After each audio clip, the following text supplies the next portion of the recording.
It was across 12 rounds that Area Lodgebox Series drivers contested to get into the playoffs. And after just 2 races, we're going to eliminate 4.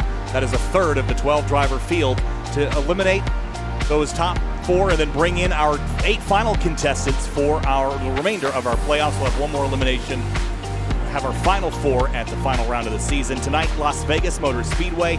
We'll roll the dice and take your bets because tonight's race is going to be a wild one. Racing into the sunset this week so far at Las Vegas Motor Speedway. All the area series have raced in the dark. But now we've got the lights are off, but they will turn on. The stars on the track and in the sky will come out later this evening for the 14th round of the season. I'm Kyle Heyer, joined by Connor Horn, and of course, as always, Hunter Sleppy beside us here this evening up in the booth.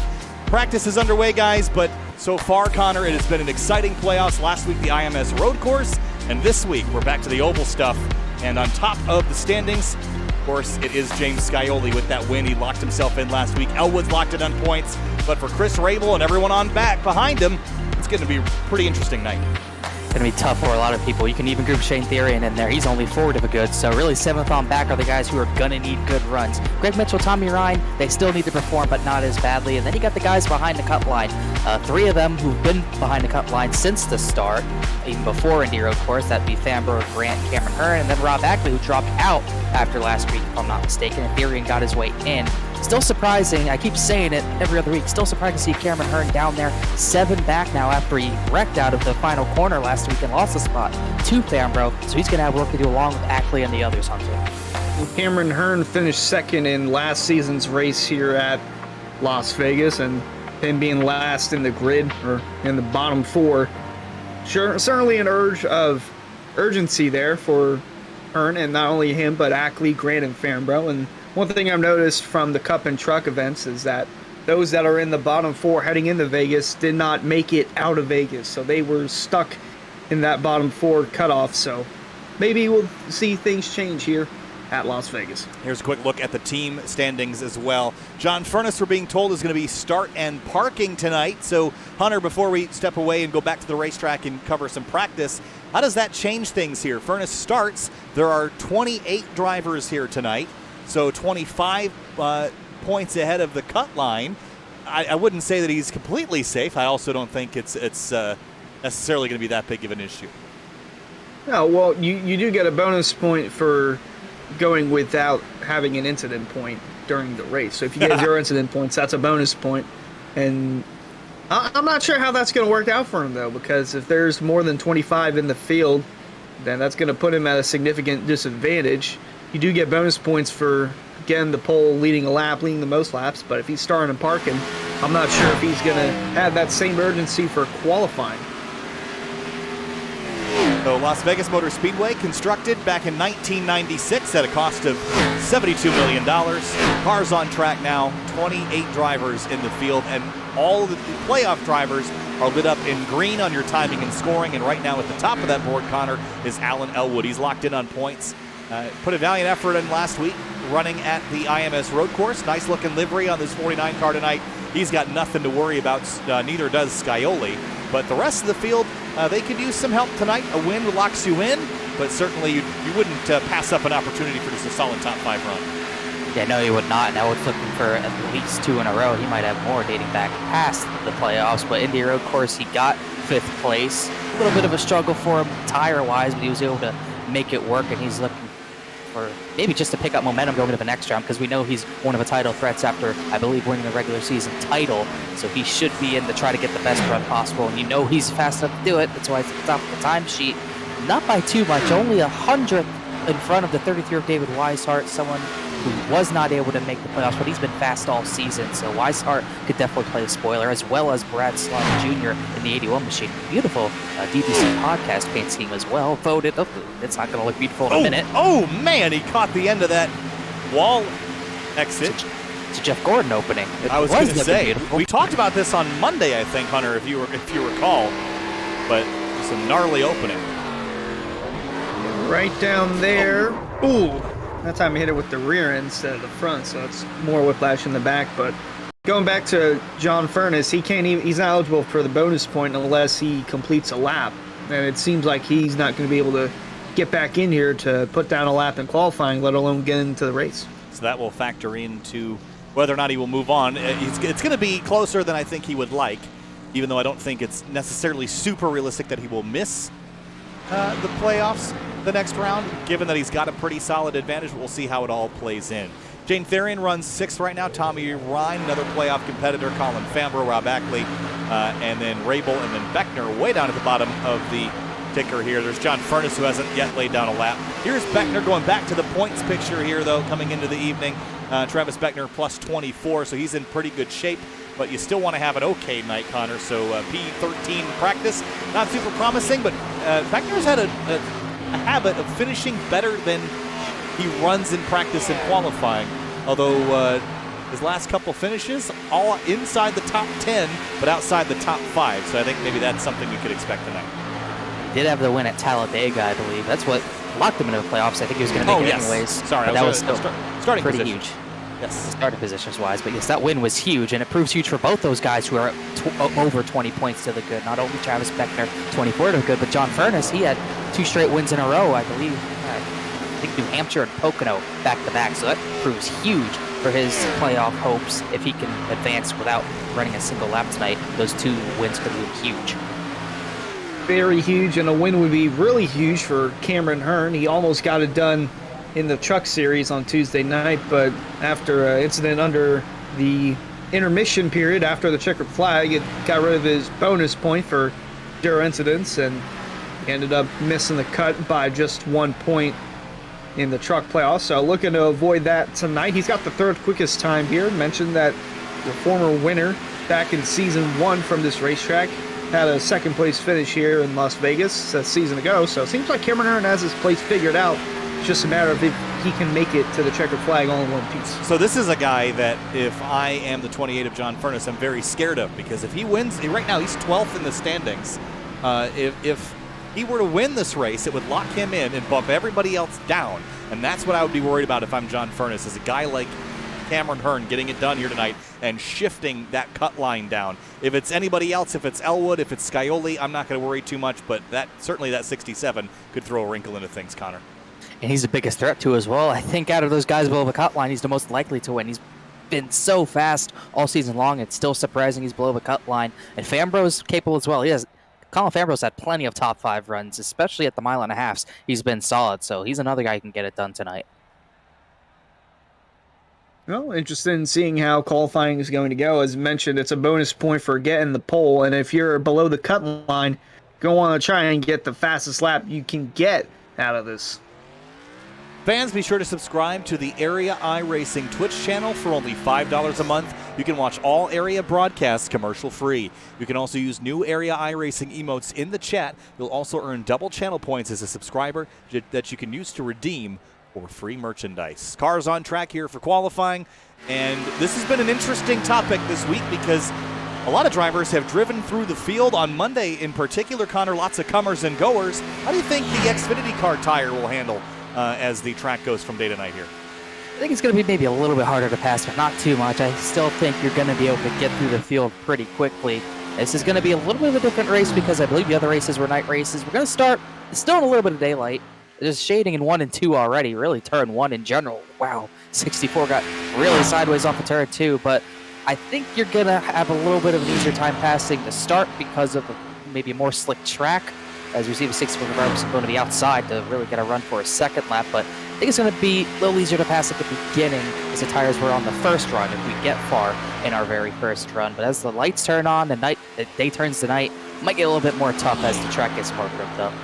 It seems like with the Xfinity car, this pack racing that we are used to seeing from Monday night and Tuesday night, it's probably going to be a little more spread out because this is the most challenging car, which, in my opinion, puts on the best racing.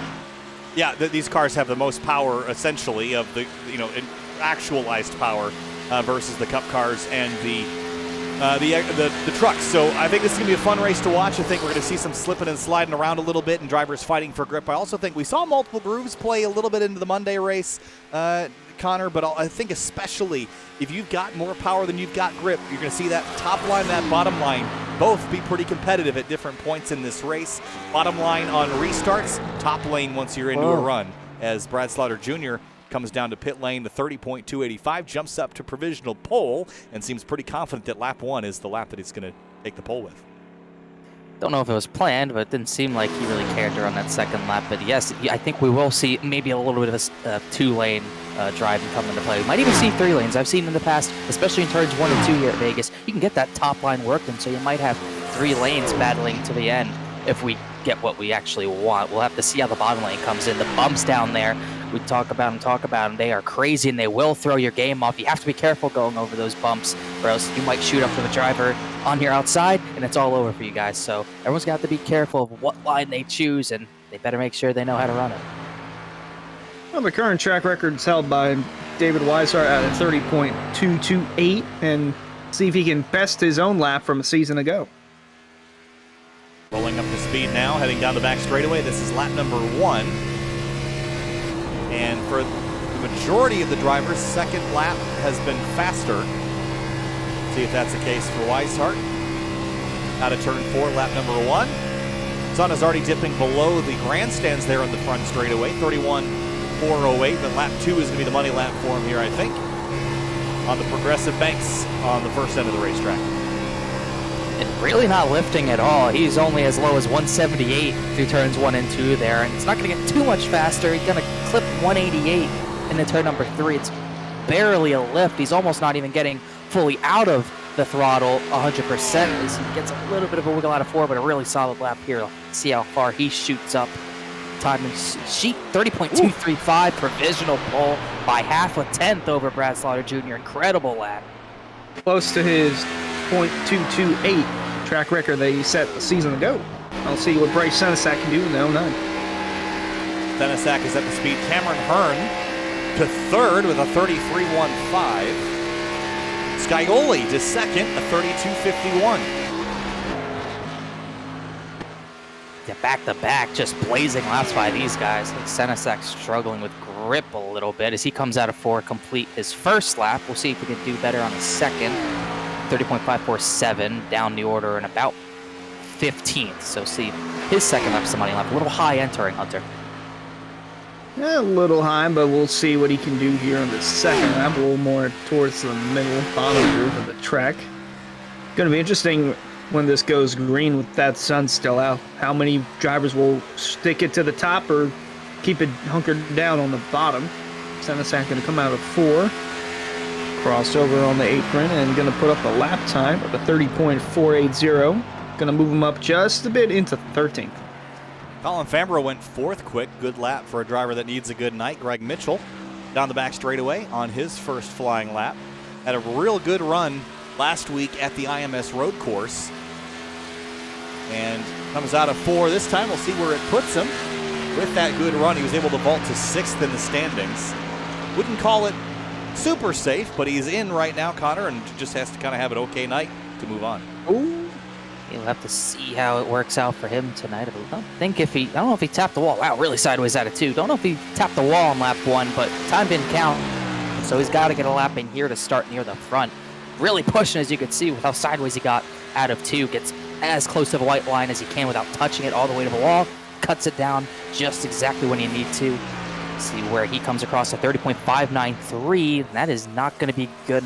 That good. Not as good as he wanted for sure. That puts him 18th. And here he is, Mr. Swervin' Irvin. Missed him last week. Whoa. They don't call him Swervin' for nothing. Starting early. Week out. Trying to rip that Larson line there on the outside. It's really high in 3 and 4, but if he can carry this speed, he'll have some good momentum up onto the front straightaway. Kicking off his second lap. He might have just, let's see if this lap counts, 35.76. And it will, yes, it will count. 18th place for now. We'll see what lap 2 holds for the 48. Big sideways moment in 1 and 2, Connor, and it's too much. Oh, he's not going to save that one. Jeff Gordon won. Oh, man. Ahead of it, as a matter of fact, but there goes that time. That puts him only 19th, as now we're looking at trying to see who else is qualifying. Alan Elwood's on track right now, as is AJ Roderick in the 69. But Roderick's in the wall as well and hard into the wall too. Hard hits back to back as we get to Elwood. He went 13th on lap 1, but money lap's probably lap 2 for him as he has a nice smooth exit out of turn number 4. See where he ends up, Hunter. Seems like he's always smooth in that 49 car, on and off the track at 30.272. Going to jump him up to third. Going to start for the moment in the second row. Good starting spot for the 49. Not a bad spot at all. Tommy Ryan, the playoff competitor, getting up to speed. He's starting his qualifying effort. Really lifting big. I think he's saving some tire and going high here. Connor is setting up for that second lap, which has been the money lap for all the fast guys so far. Someone's gonna send him the playoff banner. He doesn't have it, but all in all, he's still a playoff driver. That win he got at Atlanta a few months back, because he's another one running the way high line to get that run out of 4 to carry it on his second lap, which everyone's calling the money lap because for him it is. But I do still believe we have some. I think Wrestler Jr.'s first lap was 4th, so you can do it on lap 1, but obviously you want to get the tires warmed up on that second lap where you really let loose, as he's going to run the middle line, not getting below that first seam. That first seam on the bottom, as he really slides it out of 2, has a little bit of grip if you hit it just right. You get really close to that wall in corner exit turn 2. We've seen that a couple of times Monday night where drivers get too close to that wall, they clip it, and then they spin down towards the middle of the track and cause an accident. Ryan going to come across the stripe, 30.3. Going to put him right around the top 10. Going to put him at 9th spot for the 99 car. That's all the qualifiers we will have. Logan Hartman, Matthew Cochran, of course, John Furness we mentioned, and James Coey are all not going to qualify for this race. Forrest Smith and Irvin are on track, but they have already done their set qualifying efforts, 18th and 21st for those two respectively. Qualifying is complete, and the 99 will roll to a stop, but provisional pole, well, it will be pole for David Weishart and James Scioli outside front row in that number 7, Connor, and that's a pretty stout front row between those two. It's still so surprising Weishart didn't make the playoffs, but we know he has the speed to go out and win this race at Vegas. He's been fast in practice and really solid, obviously, in qualifying to get the pole, and Scioli's trying to go back-to-back for himself. Dominated last week, going to try to do it again on the oval, show he can do it on these ovals just as well as he does on the road course. He's got Elwood behind him as well, and I'm excited to see what Brad Slaughter Jr. can do. He's looking like he has some fast, a lot of speed as well. I'm also interested to see what happens during the race out of turn number 2. From what we've seen in practice and qualifying, Hunter, that looks to be the trouble spot. It's been the trouble spot Monday night, and it's been the trouble spot so far for the Lodgebox cars. And here's a look at the point standings just before we go green. Not going to look like this when we're done. John Furness is not going to make it tonight to the race, so that might push him out of the bubble. Could put Cameron Hearn in if he wins. Colin Fambro might be in. Chris Rabel, Shane Therian, they might be on their way out. It's Vegas. You got to roll the dice, take your risk, and we're going to get our starting lineup here, Kyle. Yeah, just a moment here before the warm-up period, or after the warm-up period ends. Before we get down to a Roasted Gems Coffee starting lineup, though, we'd like to remind you that you should visit Roasted Gems Coffee for some of the finest coffee from all over the world. Use discount code AREA iRacing for 10% off your order at roastedgems.com. We'll get through our Roasted Gems starting lineup here in just a couple of moments when the warm-up period finishes up. But just want to keep an eye on that 67 of Cameron Hearn, because Connor, as we've seen in moments of desperation, drivers will do pretty much anything. Hearn was just short on Tuesday and didn't make it. We'll see if he has learned something from Tuesday and if he can come back. But he knows what needs to be done, because he almost did it earlier this week. He's still got to be careful. You can't risk it too much and throw yourself completely out of equation. You get any sort of damage, your chance to win is kind of done. If you get damage at a mile and a half, aerodynamics so important. He's got to play it a little bit smart. He's got to know when the time comes, he can go push it, but he has to be a little bit more patient tonight and not make the same mistakes. For those making mistakes, I would keep an eye on Rabel and Therian. They don't really have much of a cushion at all to have a mistake or have a misfortune in tonight's race. So I'd keep an eye on those two, and who knows, maybe Garrett Grant can sneak his way in. He got a 11th place finish here, but see if he can do a little bit better on that and possibly lock himself into the next round. So tonight's event, of course, is our final round, or final race of the first round of the playoffs. It's 130 laps from nose to tail in this race, and with a field of about 28 cars. Connor, we've actually seen a lot of green flag racing here this week, so I think we're going to see a lot of green flag pit stops and some strategy playing into this. Tell me about the challenges of pitting here at Las Vegas. That pit entry in particular can be pretty challenging. It's not fun at all, I'll say that, especially doing it a lot in Road to Pro because they go here a lot. The transition's pretty steep. It doesn't look that bad, but the banking compared to the apron, very different. It could upset your car, especially when you're coming out of the corner. It'll really upset your vehicle to the point where it might jerk you all the way sideways, pointing to the inside wall. So you got to be ready. You can't really go with too much rear brake or else it'll just get pretty much fully spin you around. So you got to be ready to get on the binders. You got to know your marks, and you got to be ready for that transition because it will bite you if you're not ready for that transition. Quick look at the weather. Sorry, Hunter. I was going to say, we saw with Brad Slaughter on his second lap. He aborted it and tried to slow down to pit speed and locked up the tires pretty bad. There's your look at your weather. 67 in the air, 69 on the track. And you see that temperature dropping to meet ambient. That's what we're expecting to see. The sun is already below the grandstands. The track is in shade. It was not in qualifying in practice, so we're going to see that track temp fall just a little bit further. Time to go through our Roasted Gems coffee starting lineup on row number 1. Kicking things off, non-playoff driver, a wild card in this one. David Wise starts number 33. James Scioli starts alongside him on the outside of the front row in second. And then row number 2, Alan Elwood, who's been a dominating force all year, starts third. Brad Slaughter Jr. in a DBC podcast Camaro, he starts alongside him in the 4th position. Row 3 is the number 18 to Colin Fambro, the GoPro Chevy. Cameron Hearn on the last spot, or one of the last spots in the playoffs right now. Could he win and automatically transfer to round number 2 of the playoffs? He starts 6th. 6th place, 7 points back. He needs a good night tonight. Then a row behind him, Garrett Grant, who also needs a good night. Got a really good qualifying effort tonight, starting 7th. Alongside him, another driver needs a good night behind the cut line as well. Rob Ackley in the 14 starts 8th. 9th place is Tommy Ryan in the 99, playoff competitor. Justin Munsell, no playoffs for him. He starts 10th in the number 20. Chris Sherwood had on strategy last week. It kind of bit him at the very end of the race. We'll see if he does better this week. He starts 11th alongside Shane Therian, who starts 12th after fighting his way above the cut line last week. 13th place is A.J. Roderick in the number 69. Ricky Harden starts 14th in the number 15 car. Probably the most safe driver without actually being safe is Travis Beckner, 24 to the good. Thanks to his win at Talladega, he starts 15th alongside him. The 09 of Bryce Senesac in 16th. Jeff Ryan has not yet taken the grid, so he will start from the pits if he starts at all. Forrest Smith, 18th in the 84. Ed Robertson in 64, a little bit of a struggle in practice, but got it together in qualifying. He starts 19th alongside him. The one machine of Steve Durham, the Mustang himself in 20th.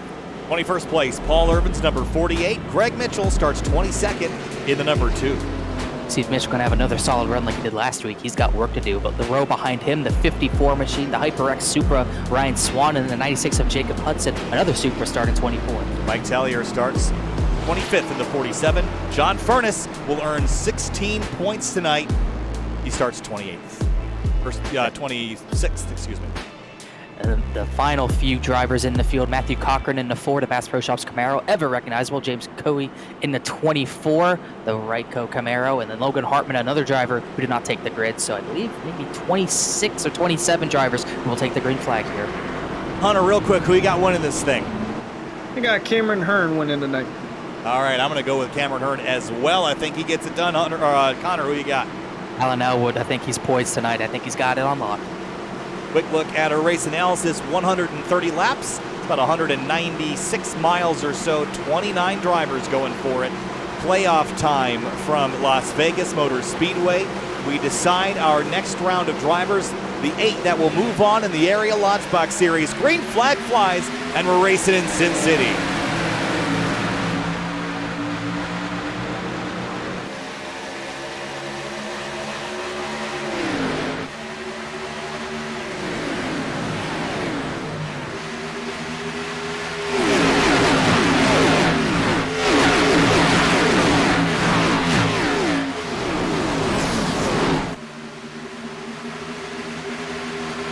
Three wide in the back as they come out of turn 4 for the first lap. Weishart leads, but not by much over Scioli and Elwood. Yeah, 2 of the fastest drivers of the season breathing down his neck, and he's trying to pick which lane he wants. He's going to go bottom, but look how much of a run Scioli has in the middle. He's going to clear him almost no problem on the middle lane. Well, I don't think Weishart minds that at all. He's his own driver. Faster. though. A win is 5 bonus points, which could help Sky in the next round. Already locked in with his win last week. Here's a little further back. Ackley and Grant going at it for the 7th spot. Meanwhile, they are almost hitting the wall back there. That's the 99 of Ryan. But that told me that move in turns 1 and 2, Connor, is how much grip there already is on that outside lane. Skyley just took it and ran and has established a half-second lead at the tail end of lap 2, so he is on it right now. And behind him, everyone again acclimating to these faster cars. There's some cars tangling there. There's James Coey in the 24. Trying to see what happened there. I think had contact with the 47, but they were able to save it, no problem there, as these drivers try to get acclimated at the rear of the field. Greg Mitchell just barely got by that, still trying to climb up through the field. He's very far back. Surprising he started that far back, but look at this hornet's nest, including Swerve and Irvin, Ed Robertson, among others. A lot of fast drivers in this mess right now, including Shane Therian. Whoa, that's tight between Ryan and Roderick. Therian there, Robertson there as well, and don't mention you got Swerve and Irvin there looking to.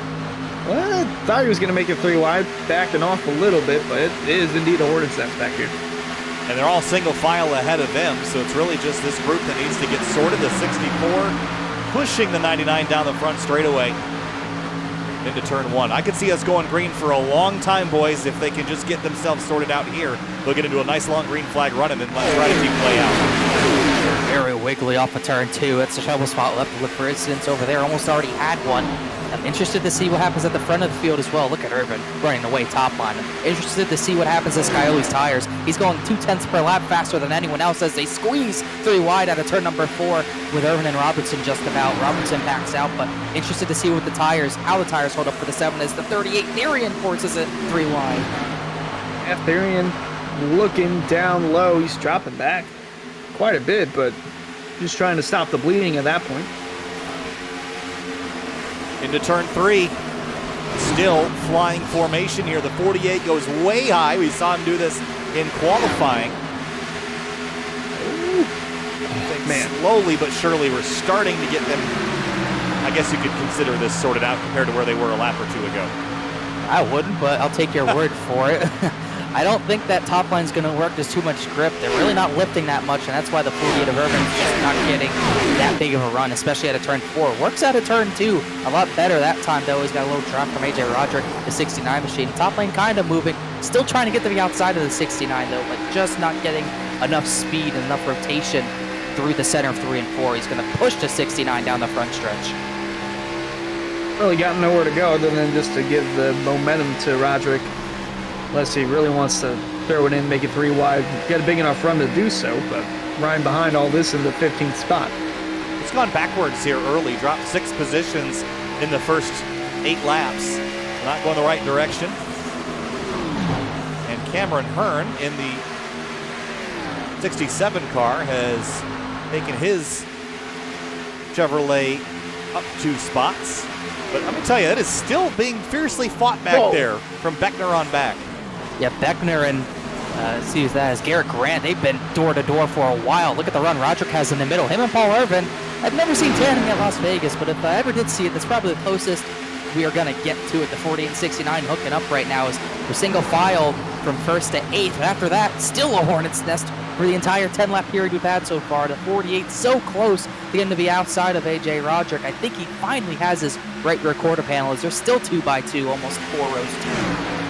Gonna hurt a good bit of these drivers' tires if they're still going side by side, trying to get one up on the other car to their inside or outside, especially Paul Irvin with how close he's been to the wall early on and right on cue. He might have just given it a little kiss there coming out of 2, and he's got the run on the outside. Here's the advantage. Scioli has 2.3 seconds. He has just set sail. He's halfway to California after leaving Las Vegas 10 laps ago. We'll see what the tires look like in about 15 to 20 laps time. Irvin did get the right rear quarter panel. We'll see if that damage affects him badly, but still not really hurting his hunger. He's still fighting for that 9th position with the 69 of Roderick, as those two have both made up positions on that outside line. Irvin is up about 11 spots, about to maybe lose one to Bryce Senesac, who's looking on the inside. Irvin still mustering that ground on the outside. Ed Robertson trying to take a spot away from Garrett Grant, although Grant looking to the inside, trying to get all that he can. trying to advance into the next round. Entered -4 for the cutoff heading into tonight, so Grant wanted to stop the bleeding just a little bit. Let's go back and have a look at that issue that happened on lap number 3 rather. Here's the 24 of James Coe and the 24 to the outside of Mike Tellier. It just comes down the track there a little bit, and that's where they make contact, and they carry on without a whole lot of more trouble there, Connor, but that was still a scary moment. It looked like Coe got loose and Tellier really had nowhere to go. He tried lifting for him, but slight contact was made. Really didn't hurt anyone other than just losing them a little bit of track position, as they still have some work to do to get back to that pack. But if I was Tellier or Coe, I would say I would find where I am, single file, not 2x2, not in the pack like it's Talladega. I'm fine right now.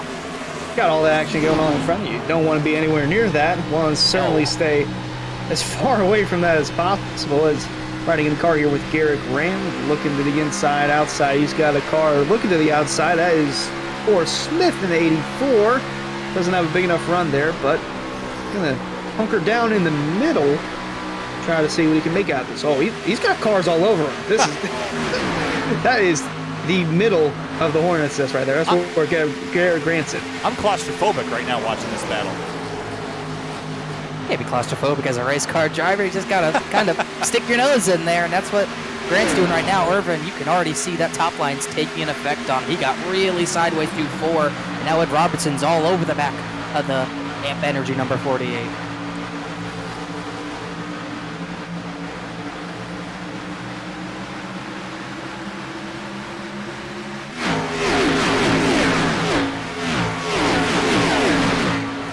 Look at the 5.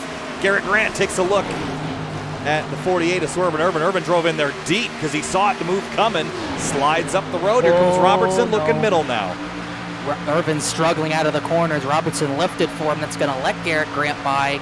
It might let Tommy Ryan by as well. And look at Shane Therian taking it 3 wide again. He wants to go. There might not be enough room. They're not given too much room. Ricky Hardin's going to be the big loser on the outside through all that. And Therian making up spots, but probably not as fast as he wants to. Same thing for Greg Mitchell.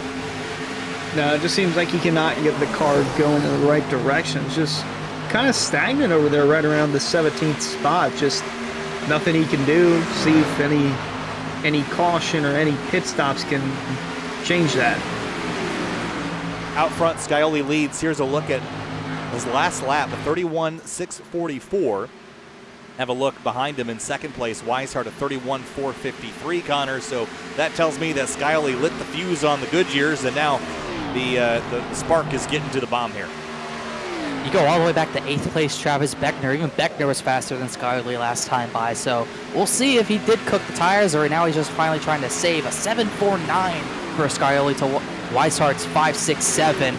I think that's going to cost him. Maybe he was anticipating a quick yellow flag to get a fresh set of tires under yellow, but it hasn't happened quite yet. And it's more unlikely to happen the more that back of the pack sorts out. They are still racing pretty hard. Robertson and Hardin going to go side by side. They're going to show Paul Irvin as well. Yeah, Senesac as well was up on that outside as looking a little further back here. Forrest Smith, 84. Ryan Swan, 54. Right on board with Forrest, trying to navigate his way back up to where he started in the 18th spot. Falling back a little bit, but I'm going to try. Nope. I better of it. Thought he was going to make it 3 wide. Going to keep her hunkered down on the bottom. They're just on the cusp of getting the field spread out enough that I think we could go. There they are. The 14. Ackley slams the wall. The 99 isn't it 2? They stay green for now. There's the caution flag. And 2 playoff competitors with huge damage and likely terminal for the 14 of Rob Ackley. That car is destroyed. Car's destroyed, and probably his playoff hopes. He was already behind the cut line, so it's going to be very, very costly for him. Ryan's 14 to the good, so it's not over him, but Ackley needed a good run with a clean car to see what happened. I believe that was Senesac who hit the wall, and there's that opening. Again, Ackley hit it square on. I think Tommy Ryan just barely missed it. He hit the Gordman spot, and I was going to say, it looked like Munsell might have gotten a little bit involved in that. But yeah. Senesac just bouncing off the wall and right into 2 playoff drivers. Did not want to see that happen, especially Rob Ackley. Yeah, on board with Tommy Ryan. See that pinch right there from the 20? The 09 had to get out of the throttle. He lost the nose there, Connor. He just had this big arrow push moment following the 09 or following the 20. Just watch how, I mean, he's going to make a little bit of contact, but he loses the nose right here and has to back out. It's already too late. Yeah, that's a really tough situation. That's really hard racing for lap 19 of a 130-lap race. Munsell probably didn't mean to come up, but he fired it in there to try to make the pass, couldn't make the pass, and it was too late to get out of the 09's way, and it just forced him into the wall. Very tough situation as the rest of the field will come down pit road. I'm sure James Scaroli is happy he gets to yellow. He was probably racing for, so he will be able to get fresh tires and maybe not push as hard, but he's still going to lose the lead to David Weishart on pit road. Colin Fambro also a little bit excited to see that, under 3 points out with the damage on the 99 of Ryan. I'm not sure if he's going to be able to continue, and if he does, certainly not going to be at a race-winning pace there, but stays out, leads a lap. That's going to be good for him. Going to get a bonus point there, and that's going to pay crucial dividends here once the checker flag flies. He rolled down pit lane, but didn't stop. That was a little strange. I'm sure we'll see him come in now. Yeah, so with that, with Ackley having big-time issues too, that's going to alleviate a little bit of John Furness's concern, Connor, but I think John Furness would like to see a lot more drivers have a similar fate here to really feel confident he can move on without being here. He might not get a situation like that again, but we will have to wait and see. I really think Fambro just missed a stall, so he will come down. He probably won't get a bonus point. I think Weishart will get by him for the time being, but yeah, Furness will definitely maybe be a little bit easier, but I would not say he is 100% safe as well, because he's still got guys like Cameron Hearn, we're showing a lot of speed as well. But even still, the guy who's been dominant is James Scaroli, but like I did talk about, David Weishart did get the lead on pit stops there. Yeah, he kept the lead right back. Well, actually, no. You were right. He did take the lead away from Scioli, but with how fast Scioli took the lead on the initial start, wouldn't surprise me if he does the same thing here, especially the 33 restarts on the bottom. We saw how fast that server was on the outside. I'm not sure if it's going to be the same here with the sun setting, but got Elwood up in there, and you got Cameron Hearn in the mix as well. Going to bunch everyone up back. And look at AJ Roderick moving up to 7th on the board. Lights are on here at Las Vegas Motor Speedway, and the 14 of Rob Ackley, unsurprisingly, has retired that car. And that damage was far too significant to repair.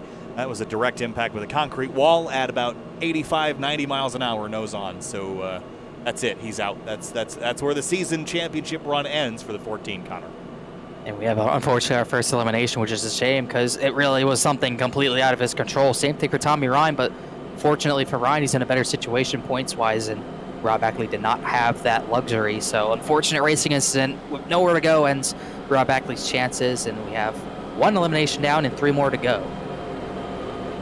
And the admins up in the hauler, Jordan Martin and our very own Eric Weiland, have deemed that racing incident, so no one will get a penalty for that. But those that were involved, already big enough penalty with damage done to their cars. I'd agree with that. Didn't see anything malicious there. Just 2 drivers going for it, and it kind of ended up in the same place at the same time. Nobody really did anything in particular very wrong. Just what stings about situations like that, Connor, is the 2 guys that kind of got together to start the incident were not the guys that had the most to risk by having that incident. Yeah, not at all. Bryce Senesek definitely got away with it. Munsell, he does have rear end damage, but compared to Ackley's car, he will be fine. And obviously Munsell's okay as well. Just a little bit too hard of racing on lap 20. Munsell, like I said, probably fired in too hard. He almost stacked up at the back, fired in a little bit too hard. And just could not get out of the way of Senesek in time. So that stuff happens, especially out of a corner at a fast track like Las Vegas, where the corner exit comes up so quickly, and so does that outside wall. Those types of things can just happen.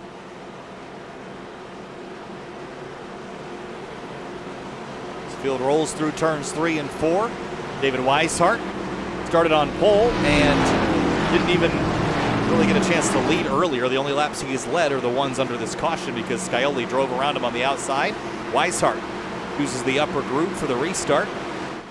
And we're coming back to the start-finish line, working lap number 24. 1 caution underneath us. Ackley and Ryan collected in an incident at turn 2, back underway from Las Vegas.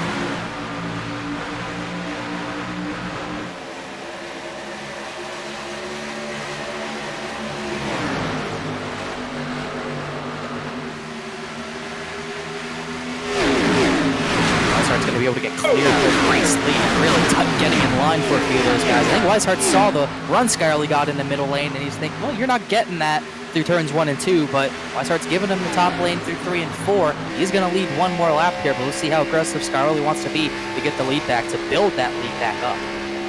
And we'll see how aggressive the team owner is. That it's David Weishart and his driver going to the outside. Once again, taking the lead like nothing ever happened. James Skylerly going to clear him coming out 2 and down the back. Alan Elwood has his eyes set on Weishart, trying to reel him in to go into 3. Cameron Hearn up to 4th place, guys. Good pace in practice. I think what concerns me is how fast the 7 is tonight. We'll see if Cameron Hearn can match the pace, but I do think the 67 might be better in the long run. I think most people will be better than the 7 in the long run based on how fast Skylerly shoots off. Here's Elwood up to the high side now in 1 and 2. Well, we saw Skylerly got about a 2.4 second lead, and then he just started giving that time right back. So if we get a long run, it's going to hurt him a little bit, but the long run might be a little bit shorter, or it might be longer depending on where the yellow fell in the tire, the fuel strategy, but we'll see what Skylerly wants to do this time. Didn't pull away as quickly in these few laps as Alan Elwood gets the second over the 33 David Weishart. We'll see if Skylerly wants to go a different route with his tire saving this time. Yeah, and right now the top 2 are the only 2 that are locked in with no worries about next week or the next round of the postseason. A little further back, their teammate of Elwood, Shane Therian, is. He's up in the 8th spot right now, right behind Garrett Grant, and right behind him is the cookie crumble car of Justin Munsell with a little incidente there with that most recent caution. Certainly want to keep him in his rear view, as on the apron it looked like Cameron Hearn trying to fend off Travis Beckner from catching up to his bumper. Yeah, Hearn and Beckner, where have we seen this before? But where haven't we seen this before? or Hearn versus Skylerly. We've seen that a handful of times up towards the front of the field. Ryan Swan, by the way, let's bring some attention to the 54. This is his 100th start here this evening in the Area Series. Yeah, trying to get a good run to go along with it. In 13th for the time being. It's way up from his starting position in 23rd, so he is moving methodically through this order, and he's hoping to get, I would hope he's looking for a top 10 tonight to cap off this 100th start. He's looking to be inside of Ricky Harden right now. His Harden sideways. Greg Mitchell just went way up the track. Actually, no, that was Mike Tellier, but looks like the 54 is looking for a strong run tonight. And, looked like another strong run being had by Brad Slaughter, taking the spot away from Travis Beckner. Certainly had the speed, top 5 speed underneath that door bumper clear number 81, but looking to go a little further up on the scoring board. But for now, it's still Skylerly leading by about half a second over Alan Elwood. Brad Slaughter, I feel like he never gets the results that his pace deserves. And I wonder if tonight will be any different. Running 5th right now and actually closing in on Cameron Hearn for 4th. Meanwhile, Skylerly is still edging out ahead of Alan Elwood at 0.6 of a second. But he's not sprinting out, he's just kind of stepping out to an advantage. Elwood was only a 10th off that time through. Yeah, Skylerly built up a 2-second lead in 10 laps, and the way it's going, he's not going to get even close to that. Hopefully, I would hope, or I would think, that he's trying to save the tires a little bit better so he doesn't give 2 tenths per lap back once the tires go out. We'll have to see how much different he's actually driving. And he does have another driver, a different driver in 2nd place in Elwood, so we'll see if that plays into how he drives his car for this run. And there's the crumble cookie car again. Justin Munsell riding on board with him, closing in on Therian. Going to look to the outside now. Not going to have enough momentum there to stay alongside of him, but going to run that middle lane through 1 and 2. He's going to get a big run off the corner here. As long as he doesn't get on the wall, he's going to have that spot.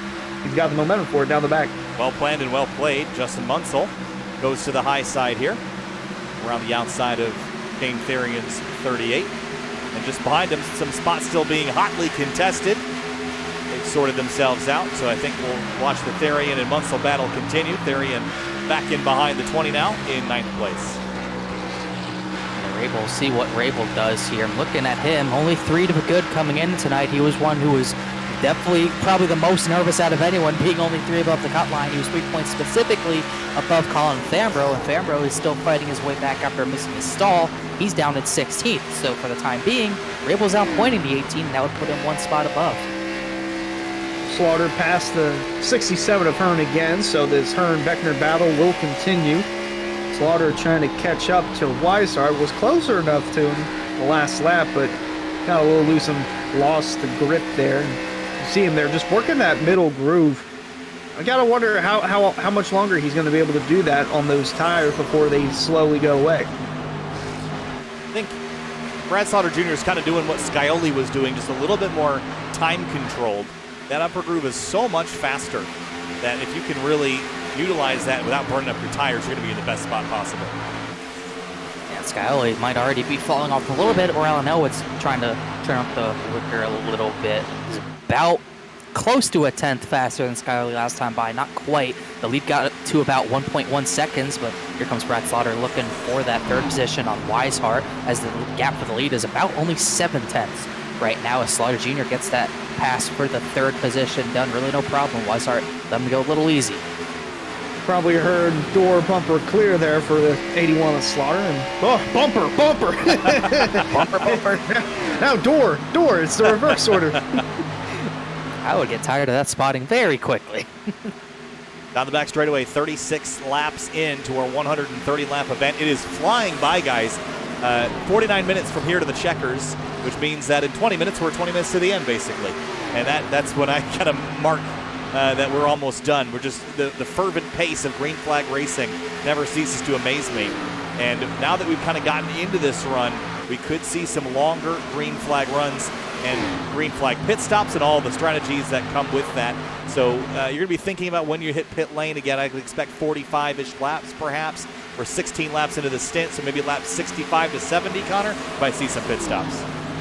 Yeah, these guys pit around lap 20, so it'll leave about 110 laps to go. So maybe around lap 75, we'd start seeing these guys maybe take out pit stops a little bit before, a little bit after, possibly. I've seen David Weishart as a driver in the past, a guy who usually pits early and goes off sequence a lot, so maybe we'll see him in the 65 range, and someone like Elwood or Scioli go a long way, maybe go closer to lap 80. So I would say 65 to 80 is around the range we'll see drivers pit. It should be a one-stop, no doubt, from here, that's for sure. A little further back here, playoff driver Greg Mitchell running right around the back where battling for Smith there for the 16th spot. Going to take that over. Smith going to try and cross him over. Can't seem to quite get a big enough run to his outside, but Mitchell on the move, started deep in 20 seconds, worked his way quietly to 16th. Looking for a few more spots there. And then right in front of him, Colin Fambro is the first driver on the outside of the cutoff heading into tonight. So he was up front, but had a miscue on pit road, and now he's got to work his way back inside the top 10 after that mishap. Not particularly amazing runs for either of those two drivers tonight, and they're going to benefit from Tommy Ryan and Rob Ackley having some pretty poor nights, as well as potentially that 28 car not being here. That could certainly change how things factor in here towards the end of this race. Brad Slaughter Jr. is running down Alan Elwood. This 81 has got some pace with him. He's dragged the 33 along with him, though, Connor, so it's not just the 81 making speed right now. Yeah, Slaughter Jr. got by Weishart, and Weishart's kind of following him through. I think that's probably Weishart's mentality. Let him use up the tires a little bit more, make the passes for me. I'm sure that's what he's hoping Brad Slaughter Jr. does if he does go for the pass on Alan Elwood. Weishart's actually going to go to the bottom because Slaughter is running that middle line. He's going to let Slaughter get the run off. He's not going to let him. He has no choice. But Elwood still looking pretty strong. I don't think Slaughter's going to have a challenge for him just yet. They are still both about half a second within leader Scioli. Scioli, like you said, didn't sprint away this time, but the gap got up to about a second. Now it's down to about half a second. It's kind of standing there for the time being. Elwood and Scioli trading laps, almost thousandths apart at most points. But that time by, Elwood bit about half a tenth out. And then back here, they're still going at it for the 8th spot. Theory and Ross, and in front of the door, or in front of the bumper, the 20 of Munsell. It's kind of just been going at it back and forth the last handful of laps or so. Chris Rabel, the next car behind, 10th spot. Another playoff driver. He's got an okay situation going on with him right now. And speaking of that, there's Colin Fambro moving up a couple spots, passing Ryan Swan, Ed Robertson. Fambro up to 13th place. And right now, Chris Rabel in the 29 is just outdoing the 18 by 4 points, Connor. So that's the tight battle, the 29 and the 18. Yeah, right now it's a battle between those two for sure. Rabel would have him by 1 point right now, but we are going to have to factor in Tommy Ryan, lap down, 25th place. Right now, Rabel's outpointing him by about 15. That's enough to pass him. It's not enough for Fambro to pass him, so really, the battle's still between Rabel and Fambro, but if Tommy Ryan can't get a caution, get on the lead lap, prepare his car a little bit more, he is in danger. I thought 14 he'd be okay, but these playoff drivers are running well enough where he is really not in a good spot. Obviously not in a good spot anyways, because of his damage. As we look at this battle for third again, swapping positions, Weishart and Slaughter. I think in a few laps we'll pan the camera a little closer towards the front because Elwood once again closing in on Scioli. You saw him right there in the picture. Top four within a second of each other. That's just how close these guys are running.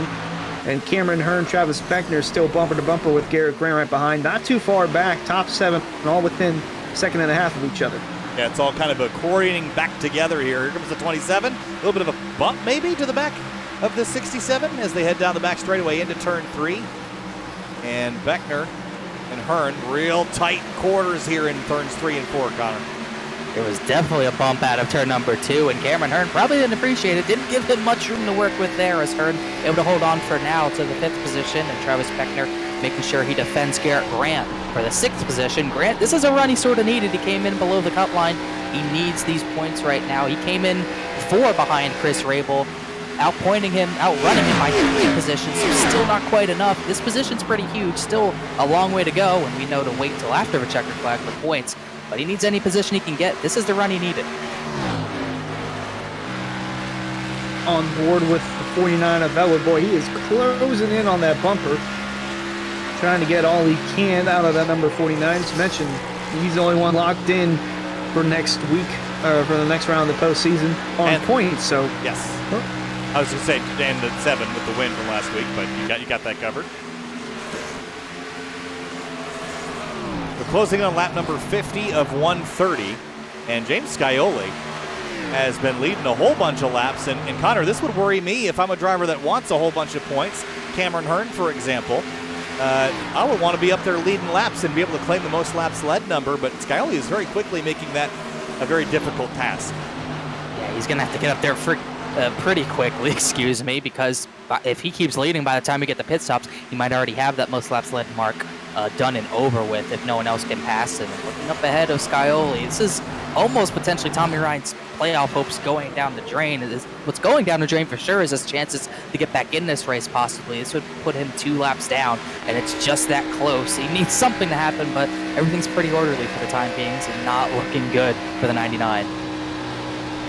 Going to be an obstacle for some, but going to stay out of the way for the most part.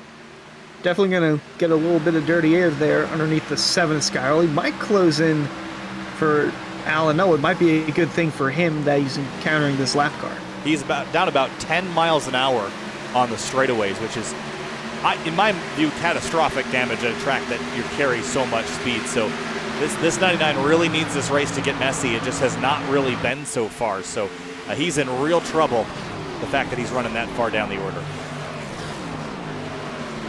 And 2 laps down is already bad, but he is at least the only driver a lap down for now. Besides Jeff Ryan, he did get back in the race, but he is 6 laps down. Next driver is pretty far up the road still, Matthew Cochran. He goes a lap down and we get a yellow. It is definitely over for Tommy Ryan. He needs something to happen, but unfortunately the only thing that's happened is to himself. But meanwhile at the front, we do have things happening because Alan Elwood has finally caught the back of the 7 machine. David Weishart's there as well for the race lead. 3 cars, 3/10 apart, all battling for 1 spot. Weishart looking down low. Elwood with the run on the outside, just going to follow the tire tracks of Scioli. Might get a little bit of a better exit than the 7. And see the rest of the field working their way around Tommy Ryan, the lap car. But top 3, all close quarters racing here. 7, 49, 33. That's the order now. We'll put him in a coffee can, shake him up, see who pops out the other side. Scioli. Maybe that's a Roasted Gems coffee can, by the way. Scioli into turn 1 and doing a good job. He's not falling off as much as I would have thought, Connor, based on how fast he was at the beginning of these runs. He's not getting blown by, but I think Elwood and Weishart are eventually going to get around him here. I think if that first run went green, he would have definitely got blown by. He changed up his approach a little bit. He still drove hard at the beginning, but not as hard to the point where he was going to blow a right front tire. It was that hard. That's how hard he was driving, but he changed up a little bit. and he might have a chance to potentially defend. John Furness did just connect the recession, so we'll see if he can put down some laps. Interested in that for sure, but right now Skyler doing a good job kind of holding his line. If he runs the middle, especially through 1 and 2, it will still be pretty hard to run him down and make that pass on the bottom. That could be huge if Furness can connect, run some laps, and then just, I guess, park it. We got, there's Garrett Grant looking for as many points as he can, trying to get around Beckner. That's going to be a point for the 5 if he can get around him. Every point is worth so much more, especially when you're on the outside looking in. Garrett Grant, a solid run so far. He's been inside of top 10 a good portion of the night. Just trying to cruise on and, well, he might have a run here on Beckner. He had to check up a little bit, but it's definitely applying pressure to the 27. He was loose through 1 and 2. Connor, you heard it, the tires skidding. But he got back to the throttle and actually managed to carry some really good speed there. And side by side at a turn 4, battle for 6th is on. Tell you what, Beckner's probably a little upset. Obviously, it's racing, but he was about to pass Cameron Hearn, and Garrett Grant stuck his nose into this battle, and the 67 Hearn has kind of driven away from those two. Garrett Grant a good run on the bottom, but those bumps really hindering him, sliding up the racetrack, not making contact. Good hard racing. 27 should have him back cleared, but we'll see if Grant wants to stick the nose in. Really fires it into turn number 3. I thought it was going to be a slide job, but I don't know, Beckner let him by there because I think he could have driven it in a little bit harder if he wanted to defend more, but that's a big point for Garrett Grant that puts him 4 positions above Chris Rabel. I believe that ties those two on points. I think Beckner was trying to cross him over on the front stretch, but didn't have a strong enough run to do so that he initially thought he was going to have. It's all music to the ears of Shane Fearing, especially if those two do make contact, because that's going to be helpful for him. And also helpful is John Furness out on the track, going to make some laps. I don't know how many laps he's going to make, but as long as he can run a few, not hit anything, and then if he parks it, that's going to be a bonus point for him, not having any incident points. That could be a pretty critical point. And all the math and calculus is set aside at the end of the night. You look at the singular points throughout the season that would put you in the spot to move on, and John Furness is going to be picking up one of those this time through. He can stay on track. If he can stay on track for about 20 laps, he can pass Rob Ackley, would give him 1 more point, which could be crucial. Jeff Ryan 6 laps down. Tommy Ryan's probably not going to park it. I would highly doubt it. He almost got into Ryan Swan through turn 3, but for now, only 1 position that Furness can get. But like you're talking about, that 1 point could be very, very important. And Tom DeLeo just put in our Twitch chat, Undertaker gif, where the Undertaker rises from the dead. That is John Furness right now. Working our way towards lap number 60, and I'm starting to think about when we hit road, guys, because I don't think you can make it to the end on necessarily one more stop. So you're going to, 60 lap, yeah, too far. So I think you're going to make a pit stop here and then maybe split the race in half from there on out. We'll see what kind of pit situation drivers are looking at here shortly. I would think they can make it on 1 stop. They pit around lap 20. They can make it to 75. Oh, they can go that far? So they all right. 100% fuel tank. I would think they can make it that far, but we will have to see. I feel like if you wanted to 1 stop it, you would be putting around now. But here comes Brad Slaughter Jr. Maybe that isn't the case. Maybe the 2 stop is the way. Slaughter Jr. is the first of the front runners and really the first driver in general to hit pit lane. Well, he's not running for anything other than a win. Got no playoff points, no nothing here in the Lodgebox series, but he's the first one to bite the bullet and see what he does on pit road. And speaking of biting the bullet, here comes Elwood down to the bottom. Dead even going in. Oh, had to back off a little bit, but battle for the lead definitely heating up as some guys make pit stops. Brad Slaughter Jr., the only taker so far. Here comes Munsell. Now Justin Munsell. So, yeah, this is what I figured. We go to lap 65, lap 70, and then we kind of split it into 2 30-lap runs from there maybe. But either way, I think that's what the strategy will likely be. Will anybody try something different? Who knows? Weishart really pushed out of turn 2 that time by. But Elwood is pressuring Scioli more than he has. But to Scioli's credit, he shot out of a cannon at the beginning of the run, and now he's hanging on pretty tough. He's almost made it through a full fuel run.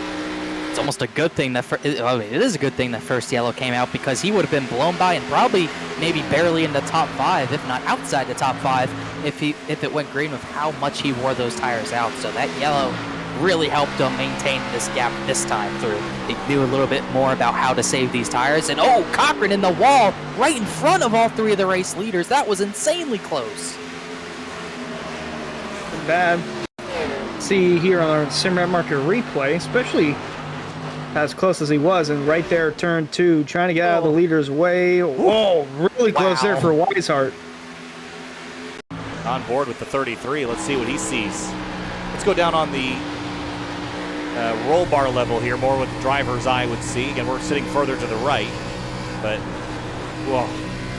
Not what I want to see coming up on lap traffic. Not what I want to see, especially when I'm behind drivers and can really can't see what's going on until they're right in front of you. But they got by it all good, no harm, no foul, as these top three are still battling it out. Scioli had to get out of the gas a little bit out of turn 4 to 49. Pretty big run. All over the bumper. Definitely has a little more breathing room now that Weishart is a little bit of ways behind than in previous laps, but outside run coming in for Elwood. Oh, looked a little loose there. Not enough there to get alongside the 7. Rear end had its own mind there, kind of walked out on him, but he gathered it up. He did lose some ground, a couple car lengths to the 7. Looking lap 65 this time through. Next time by is halfway, guys. And Scioli very quickly getting to the point where he's going to lock down the most laps led, and nobody else will be able to take that crown. I think he's already locked it, actually, because I think Elwood, no, Weishart has led 5 laps. So, yeah, so Scioli locks it this time through. Well, I think he'll definitely lock it up once he gets to halfway. Actually, no, doing the mathematically, no one else. Well, okay. Other than Weishart. Weishart, I guess, could do it. But it's probably not going to happen. Probably not going to happen. It's a little far back, so that's big for Scioli to get that bonus point. No one else really can. 49 still wants to win. Obviously, he don't give any you-know-what's about bonus points. He's trying to steal this one away. Top 2 all season long. They've been favored in almost every other race. And these two, it's pretty likely it might come down to these two for the championship, and this might just be a little bit of a prequel between these two right now, side by side for the race lead. Elwood on the bottom, his teammate's Therian. Scioli on the outside. Weishart's just kind of watching in the distance, waiting for something to give Fear. They're dead even going into turn 1. Alan Elwood rolling the bottom. Does he have the momentum? No, the 7 throttles back up and carries the speed. Noses ahead again. Update on the 96 of Jacob Hudson. He crashed off of turn 2 a couple laps ago. He is done for the day, I believe. But this battle for the top spot is fierce. Nose to nose, Connor out of turn 4. Yeah, Hudson actually hit that opening driver's side, but still side by side. Never mind that. Hudson out of the race, but these two still battle hard for the race lead. And thanks to that, it keeps David Weishart in the battle, who was dropping back a little bit, but he's starting to catch back up and poking his nose in there for the top spot just before pit stops. I think Scioli's going to have enough of a run to clear Elwood back here. Elwood can still send it down if he wants to. Not going to have much there, though. Comes Weishart, though. Massive run off the corners. Brad Slaughter with the newer tires going to fly by these guys like they're the lap cars, when in reality it's Slaughter. Well, now he's not sure what he's doing. Scioli's lifting. One of them, I heard one of them clutching. I couldn't hear who it was. I couldn't tell if it was Elwood or Scioli, or even Weishart, but someone clutched in. I think it was Scioli. On board with him now. Ooh, the 49 almost gets knocked into by the 33 of Weishart. Guys, we have 60 laps to go this next time by, and these drivers have run 50 on this tank. So do the math here. They can probably stretch it and try to make it, and that might be what Scioli and Elwood are trying to do, but they're fighting fiercely if that's the plan. Here comes the 33. Well, this is pretty risky from Scioli. He's lifting and clutching and coasting to save fuel, and he's doing it while fending off 2 fast drivers who aren't doing the same thing. So this is pretty intense stuff from Scioli. If he can pull this off, saving fuel and keeping the race lead, that's pretty huge. Weishart washing up the track a good bit. A lot going on here. We got a little bit of 3 wide action going on, almost 4 wide. Oh, this is getting dicey. The 67 and 27. Throw the 20 of Munsell on fresh tires in. That was almost a moment. Oh my gosh. It might still be a moment. They're trying to have a moment. Here comes Therian. He's going to try to get back into this battle. 3 cars for the top 5 position. He's going to let these two stay battling it out, though. All playoff drivers, none mathematically locked in. Beckner with a bigger cushion than Hearn and Therian. Hearn entered 12th heading into tonight. Therian, not too much of a cushion there. Not much room for error. He's going to look to the outside of Hearn. Boy, Hearn and Beckner have still been battling even after all the battles that we've seen throughout the rest of the pack. But now Therian going to insert himself into the mix. Oh, my. Boy, he slid in there just around the 67 and sets his sights on the 27 now of Travis Beckner. So that battle fizzles. How about this one? Ricky Harden and Greg Mitchell. And the 69 of A.J. Roderick for 10th. Yeah, just behind him, Kui hit the wall, almost spun at it too, but he's able to save it. But this battle's still pretty huge. Greg Mitchell was pretty solid on points, but he hasn't had the best of runs tonight. That run at Indy Road Course looming large thanks to how many points he got out of that. Not having the best of luck this time around. A few drivers who are behind him really because they pit. He hasn't been in the top 15 too much tonight, but he is starting to climb when he needs to. Ricky Harden's still trying to battle him. It just sticks in line. As Beckner and Therian starting to go at it for that 5th position. Just as quickly as Beckner got that position, they might have to give it right back. For the lead again into turn 1.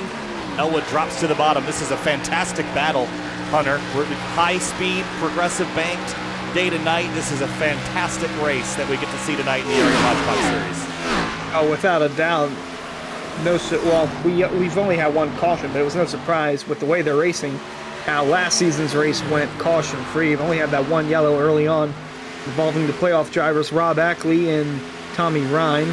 Ackley out, Ryan still running, but at a slow pace, 2 laps down, 23rd. John Ferns is out there still logging in laps, though. If he can get around Ackley, that's a point for position, and if he can keep it clean. He just passed Rob Ackley on the racetrack, so moves John Furness up a position. Going to move him up a position, and if he can keep it clean, that'll be another bonus point for having 0 incident points. And here's a playoff driver, Greg Mitchell, looking for that top 10 over A.J. Roderick. And for the moment, all but one driver in the top 10 are playoff drivers, and that one driver being David Weishart, running, oh, by the way, in the 3rd spot. Seems like he's always running in 3rd no matter what. So hearing news that the 4 blew a right front tire, and that's when he had to come to pit lane. So I wonder if drivers are going to have to start pitting because they're in danger of blowing out their Goodyears. Now, that's something that we've seen at the past at Las Vegas specifically, Connor, but I haven't seen the right front tire blow in iRacing in a long time because people typically know when to come. So if the wear is that high, any moment could be it for these drivers that have been driving real hard. And I think they've had all they can take. Scioli is pitting this time by. He called it on the radio. I don't think is pitting. Elwood, I think, actually is pitting. I don't know about Weishart. We'll see who is pitting. I know for sure the 7 is. It should be Elwood as well if he's staying behind Scioli. As these two pit, Weishart's going to stretch another lap out. Eric Grant, who actually caught up a decent bit to those 3, is also going to pit with them. And here comes almost the rest of the field. Cameron Hearn stays out. But here comes Beckner, Therian, Fambro, Rabel, and Mitchell. Boy. A lot of drivers coming in. Are they going to try and stretch it out? Because did see that some were clutching and saving. That was being the 7 of Scioli. But are these guys going to try and stretch it out to make it to the end if we go caution-free? So I would assume. We went, okay, so Weishart's on lap 57. We're coming up to 50 laps to go. So, yeah, they can go. They can make it all the way to the end from here. You would think they'd be able to, with how much Scioli had to say more than anyone. Here comes everyone else. Hearn, Roger Carden. I mean, Weishart did 57 laps on that run, so 30 plus 20 to get to finish out the race. 22. That's 52 laps easily. That sequence of pit stops is really going to help Scioli. He had drivers breathing down his neck, but look at the gap he's got to 2nd place. And looking at who's going to cycle out potentially to 2nd place, it's Garrett Grant, who got ahead of Alan Elwood. Once again, what a night for him. He hasn't ran at the front too much, but he is having a clutch run as it stands tonight. He's had a really good week here at Las Vegas. I can't remember if it was the Cup race or the truck race, but ran up front in one of those 2. I think both of them had pretty good nights. And he's really proving to have some secrets here at this racetrack that others would like to tap into. So if he can hang on to this, a top 5 or even a podium, what a great night that would be for Garrett Grant. We'll just have to wait and see, but so far really solid. He really got better on that long run. He chased down those top 3 and was really, I think he was within a second by the time they all came down the pit. So strategy is pretty much done. No one else to pit yet. No one else has to pit anymore besides the drivers on the 2-stop strategy. Brad Slaughter Jr., Justin Munsell, I believe, are the only 2 who are going to try that. So they're really the only ones who should have to pit one more time, barring any caution flags. Those could happen at any point. You'll never know, but I don't know what those 2 are hoping I think they want a caution. They just want it in 10, 15 laps maybe, or maybe even sooner, because everyone would come back down again, and they would get to keep their track position, but they're going to lose it quickly. Scioli is 1.2 seconds faster than Brad Slaughter Jr. last time by. Yeah, so it really should only take maybe 10 to 15 laps for Skyler to get up there, as Alan Elwood is trying to see what Alan Elwood can do here. He did get the second. Garrett Grant has let Elwood and Weishart by pretty quickly, so that would cycle him back to 4th once all is said and done. But he has a big gap back to Travis Beckner, who would cycle out 5th. So this is huge for him, and the points he's going to gain on specifically Chris Rabel and Colin Farnborough are the drivers he needs to pass tonight.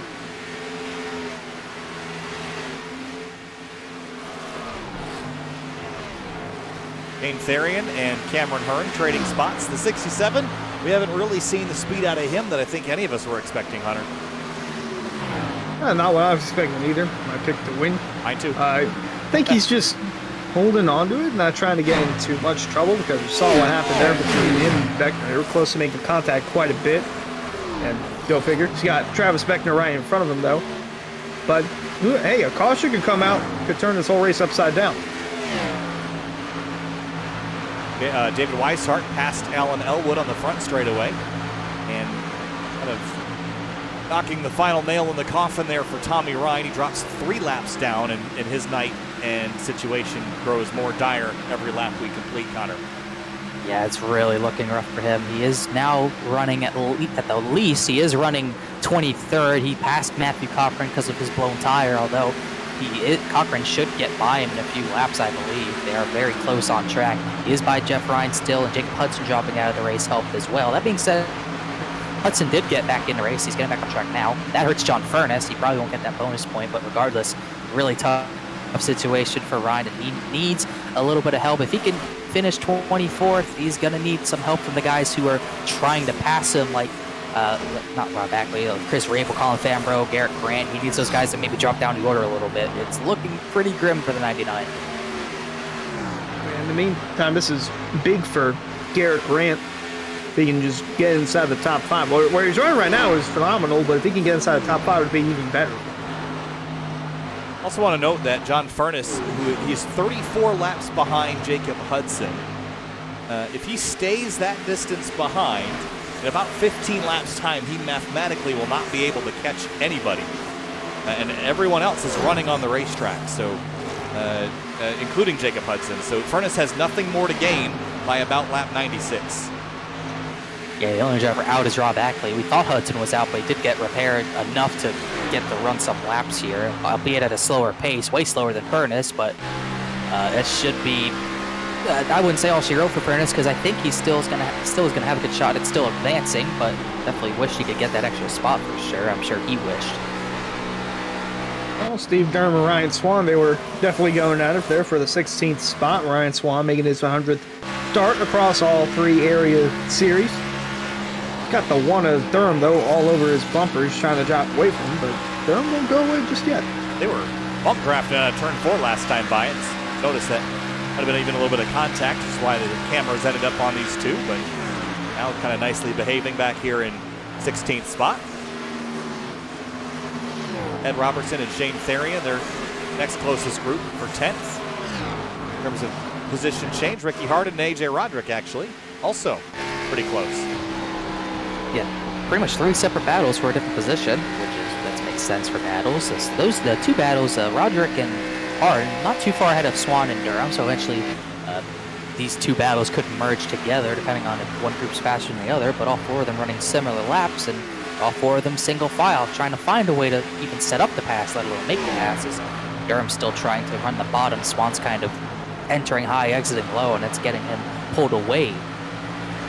from the one machine as Brad Slaughter Jr. continues to give up time. Same thing for Justin Munsell, both on the same strategy. Munsell 4.5 seconds back of Brad Slaughter Jr. and then 3 more seconds back to Scioli on the one stop.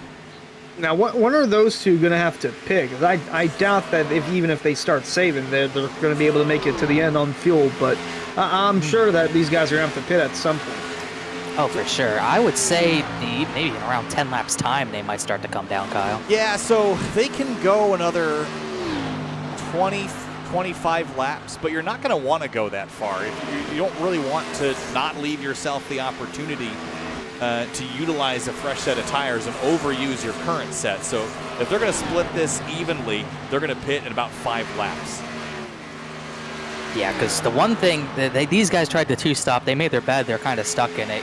The last thing you really want to do is kind of run this run to the very end on fuel and lose any chance you have of passing people back. You'd only give yourself about 15 laps to pass people back, and that's really not what you want to do. If you're really desperate and only care about trying to get the track position, I guess Slaughter and Munsell could stay out, but like I said, it's not really what you want to do. At this point, you're kind of stuck in the strategy.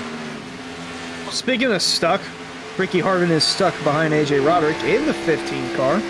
Currently running in the 15th spot, but just cannot seem to get close enough to find a way around that 69 of AJ Roderick as they're navigating their way down the back stretch here. Now we've crossed less than 40 to go here, and I agree. I would have pitted as soon as they hit lap 90, but guess a little further wouldn't hurt too much if they've come this far. 40 laps to go, just under 38 laps to go next time by.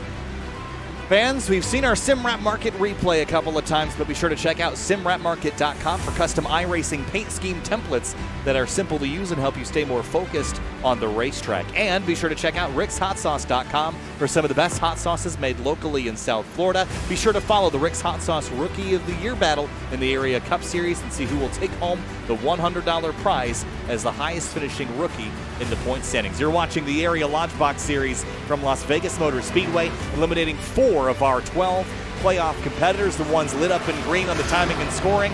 Trouble for Rob Ackley and Tommy Ryan. John Furness starting very, very late tonight, 55 laps down, trying to recover and to cling to whatever advantage he had coming into the night. And now different strategies for Brad Slaughter Jr. and Justin Munsell over Scioli, Weishart, Elwood, and Grant. Kyle Heyer, Connor Horn, and Hunter Sleppy bringing you the action. Winding down here, Connor, 35 to go very shortly. And still many other points battles here tonight as well. Fambro and Rabel's the one I've been paying attention to. Fambro came in tonight 3 points behind Chris Rabel, and right now they're only separated by 3 points. Neither driver has any bonus points as far as I'm concerned. So right now they're tied on points, but right now they're both being bested, I believe, by Garrett Grant, who came in tonight 4 points behind Rabel. So he's jumping both of these guys for the time being. Actually, now I think about it, he is 6, though he is jumping Fambro. He's definitely jumping Rabel for the time being. We see Munsell down pit road. One thing I've noticed is that Forrest Smith seems to me like he's out of the race. I'm not sure if Furness has enough laps to catch him past the 84. He's been stuck on pit road for quite some time. If he doesn't get back in the car, I think he comes like 5 short of Furness getting up. It's close. 44 laps up. No, laps. 11 laps. 44. Yeah, he is going to be short a couple of laps, though he won't be able to catch Forrest Smith. Unless they get a yellow, like coming out of 4. I don't even think that would be enough laps for Ernest. Well, maybe with some overtimes, but that's not likely, I don't think. It's really bigger for Tommy Ryan because at least gets him one more position over the 84 to 23rd. It's the one he got that back after Cochran passed him back, so helps the 99 a little bit, but he's still losing a lot of points right now. Saying that, Chris Rabel is only outpointing him by 12, and I believe he came into tonight, I think he came in 11 ahead of Rabel, so I think Chris Rabel's barely getting the 99. Still, obviously no reason to dwell on it because it could change at any moment, but I just like points, man. Gotta love points. Whoa, Munsell. Almost tangled with the 38 out of turn 2 there, Hunter. He almost got pointed in the wrong direction. Yeah, those points aren't good. No. Fresh tires, old tires. Yeah. I thought there was some contact there, but there's just a long focal length on that virtual lens, making it look a little tighter than it was. Here's Robertson and Rabel. This is for 10th. Critical points for the 29 to get. And it's really not going to be a challenge that Robertson's not going to put up a fight. 29's going to get by.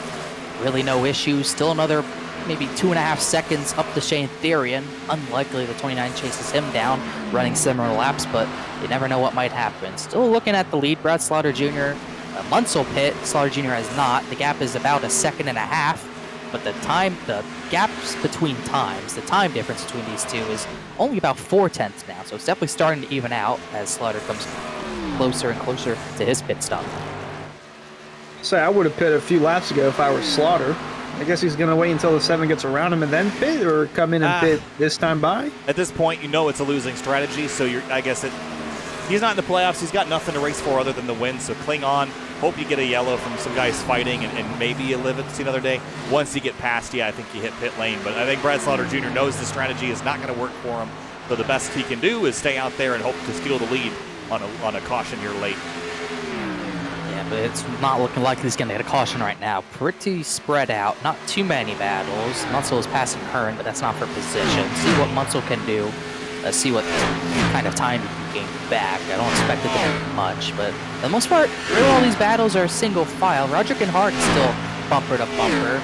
See Durham is kind of on his own. Ryan Swan has dropped back since then.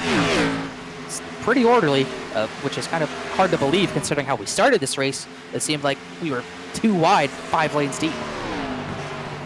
Weishart to close the gap a little bit on himself and Scioli. As soon as Brad Slaughter comes down pit road, this will be the battle for the lead, around 1.2 seconds separating the 33 and the 7. I think that's been my biggest surprise, is that Scioli, Weishart, and Elwood are not as close as I would have thought they'd get after this many laps in a run. I think we'll still kind of have that accordion effect, and everyone will kind of fall back together towards the end, as they always do, but I thought they'd be battling a little harder right now, and just naturally they would have ended up closer, but they have not. They still sit about the 2nd and the 10th or 2 apart from each other. Still not fully sold that these guys are 100% safe to the end. I understand everyone made it to their number, but for Scioli, for example, he was the one that was clutching and coasting most out of anyone. They have to be good to the end because they had so many laps. They had 57 laps on that tank of fuel when they came in, and they pit with 52 to go. So there's no way that they're not safe, right?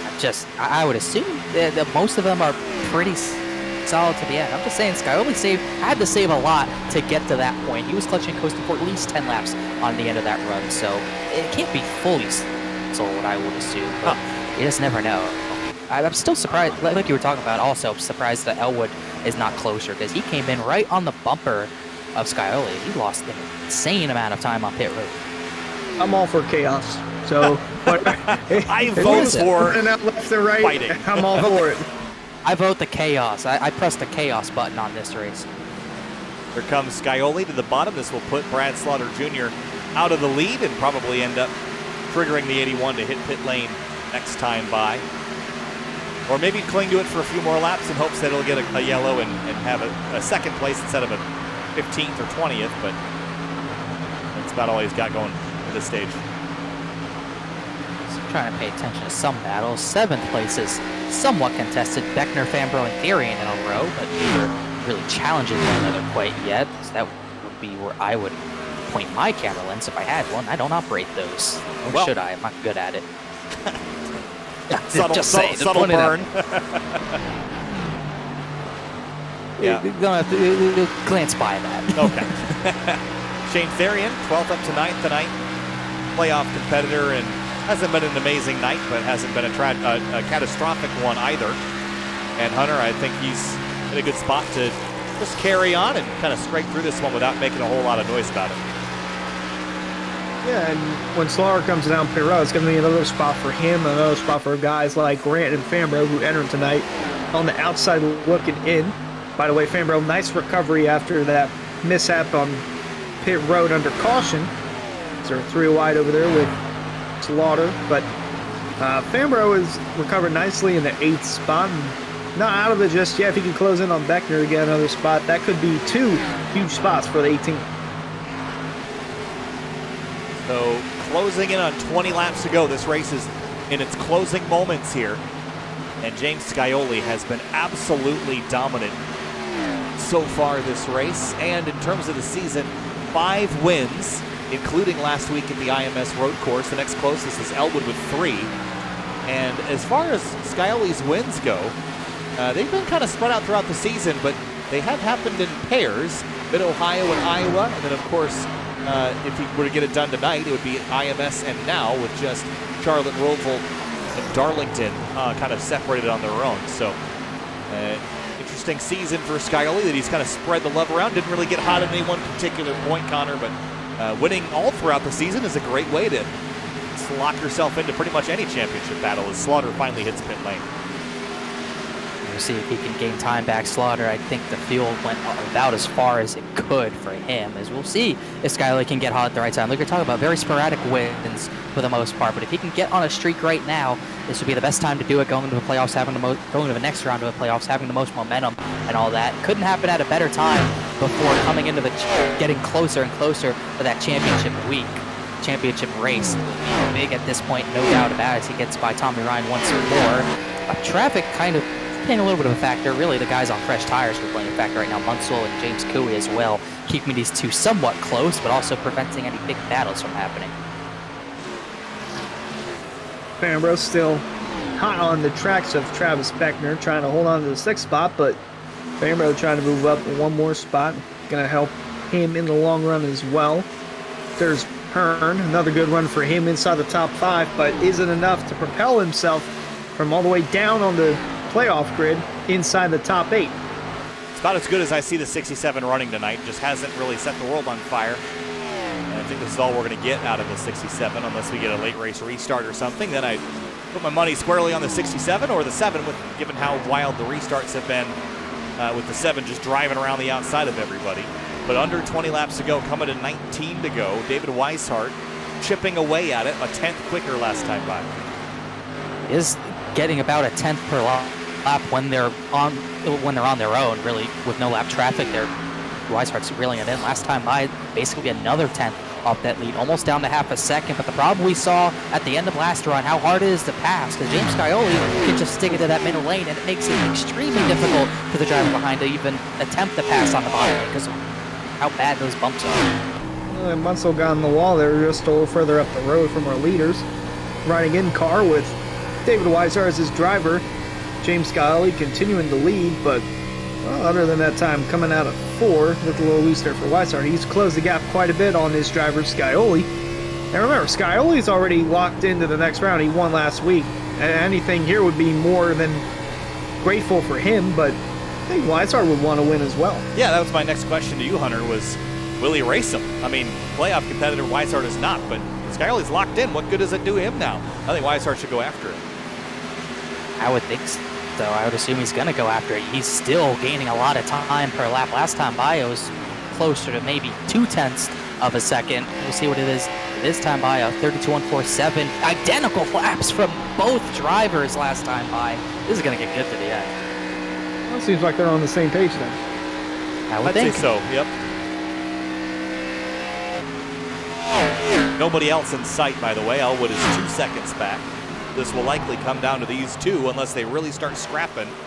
Back to Ricky Hart and AJ Roderick. They've traded spots, but I don't think we're quite done seeing these two door-to-door. Eric Wineland's warning someone about intentional wrecking, but I'm not sure who it was. I think it was Bryce Senesac who was reprimanding, but I didn't see anything that happened, but maybe we can look at it later. But never mind that, the battle for the lead is going to go down to the wire for sure. Elwood a 10th faster than both drivers last time by, but I don't think he has enough time to get there. Still, it all came down to that pit sequence where Elwood lost so much time getting out of the pit. All the lap traffic they're going to have to deal with, though. Tons of lap traffic in the final 15 laps of this one. I'm sure Elwood likes that. I'll say that. Maybe Elwood does have a chance if they have to get to all those guys. That is a lot to deal with. The first one we're going to catch is Bryce Senesac, David Weishart Racing drivers, so probably going to move out of the way for those two smoothly. Can't say the same about the other 6 or 7 drivers that are right in front of them. So we got a brief moment here, so let's go back and see if we can find the 09's scenario. It's going to take me a moment to find. What was the other? Oh, it was the 20. That was the other car involved. Yeah, something to do with Justin Munsell. Here he comes to pass him, and oh, Right here. yeah. Just kind of, Ooh. yeah, chases him up the track and Oh, tried to hit him that was for that was sure. where we saw the 20 get in the fence. Yep. All Didn't right. see how he got in the fence, just saw that he got in the fence, but a little more to the That's why story Wineland- there now.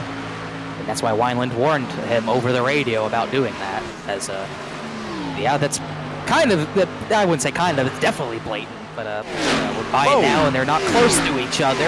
More drivers in the wall down the Swan. backstretch. Is that Urban? No, that's Swan. Swan, he hit it hard too. He's on the apron. He was battling Urban for 16th, as he might bring it down to pit lane and call it a night. Not how he wanted his 100th start to go, as he's battling Urban on the outside and just runs out of room. Slapped it hard. Kept it down low after that. Gonna park it. You did good, Ryan. You did good. Good job recovering it, not taking out others with them. At least that's one positive out of that. So here come the traffic. It's actually taken them a little while to get here, a little bit longer than I would have thought.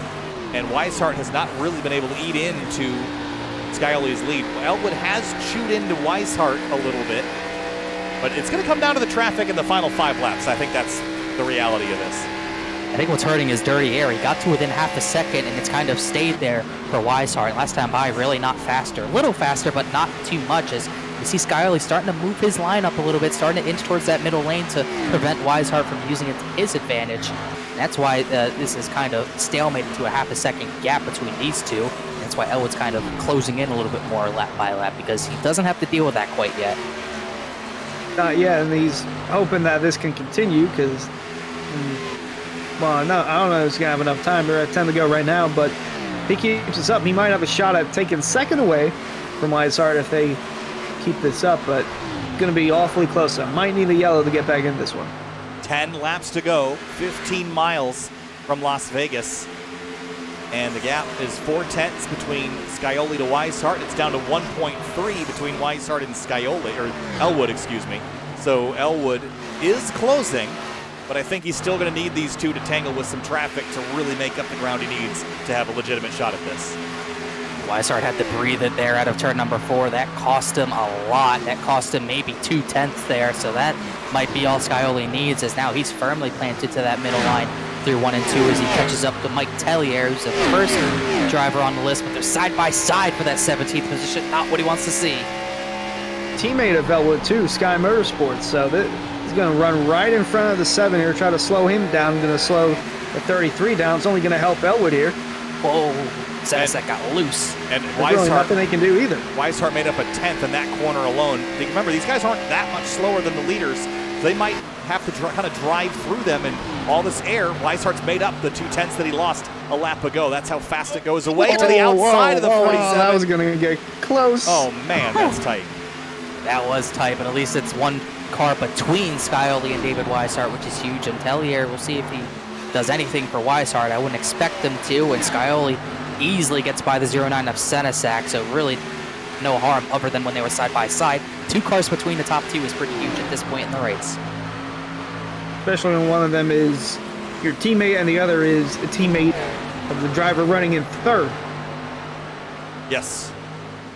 Oh, we're gonna it's see. going to be close there with Weishart. Wow. Yeah, Weishart didn't really lose a lot of ground in that exchange, but he didn't gain any either, and that was a pretty critical moment. And we're running out of laps here, and with Weishart's got to be there, I think, by 5 to go to really have a shot. It's been hard to pass tonight once you kind of get some laps on the tires, and these guys have really been driving to the limit of the tires. I just don't think there's that much more to gain in the corners. You got to be there, Connor, and we're running out of laps to get there. Yeah, he lost about 2/10 through 3 and 4. That's where Weishart's really starting to struggle, as he's going to need a little bit of help from other lap cars, but don't know if Scioli's really going to catch any more heavy traffic, as someone's low on the track. That was the That 47.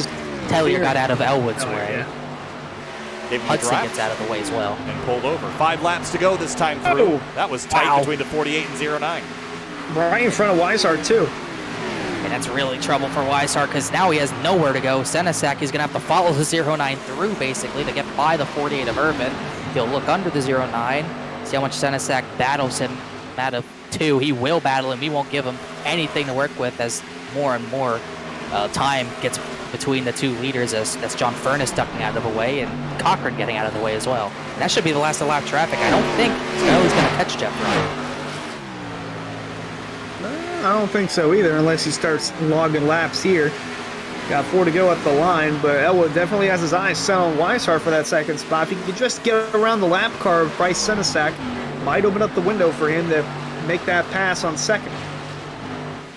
So Weishart has gone from hunting to being hunted by the 49.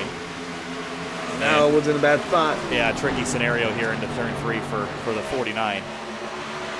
There just isn't a huge delta in the time between the lap cars and the spin! Fambro's wrecking, and Travis Beckner in turn 4, but they kept it straight and they'll stay green. That was huge because Fambro's only 2 points ahead of Chris Rabel and not in at the time being, I don't think, but I don't know how they didn't wreck in general. Here's a look. Replay here. Oh, into turn 3.